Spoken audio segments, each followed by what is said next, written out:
In this video, we're going to go ahead and clear the RAM on our iPads. It's free to do with the app I'm going to show you, and it's really easy. This is the app right here, Device Monitor. It has a paid version, but all you need is the free version. Just don't tap on buy when this pop-up appears, just tap on cancel. And if we scroll down, we will get to the RAM section. And before we go any further, I have to make an embarrassing admission.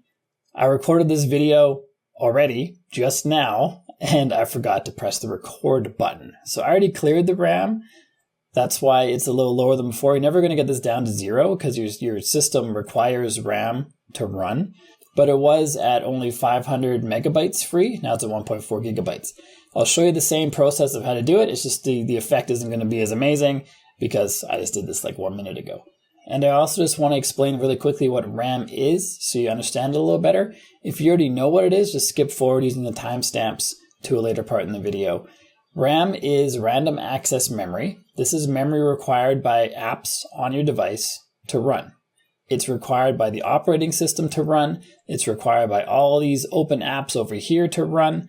And it's different than the storage used to store your photos or videos. This is storage used by apps in their everyday use.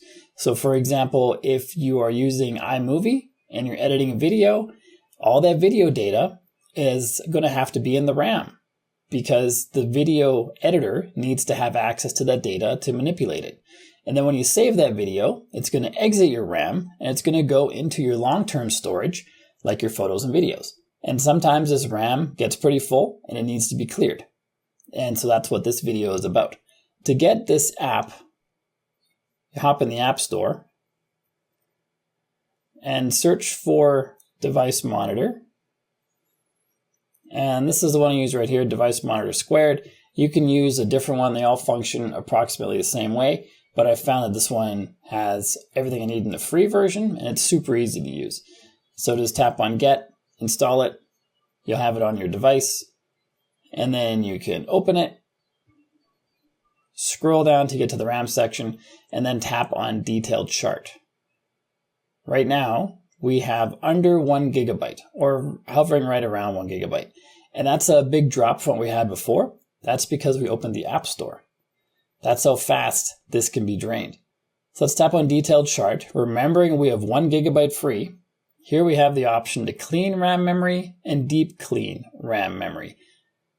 The deep clean is for the paid version only. So we're just going to use the clean. Let's tap on that.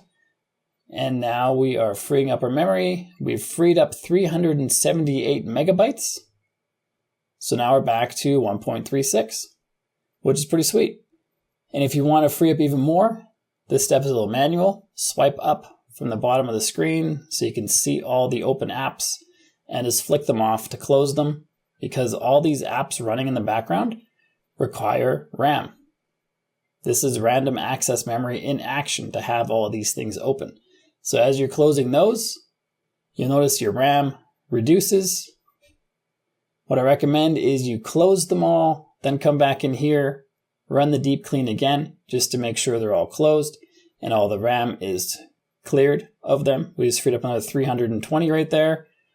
So now we're at 1.72 gigabytes. And while you're in the mood to optimize your iPad, you should check out this video right here, which shows you how to find the 5 hidden trash cans on your iPad, and emptying them could potentially free up a ton of space. So check out that video next. If you got value from the video you just saw, like and subscribe to let me know, and I will see you on that one.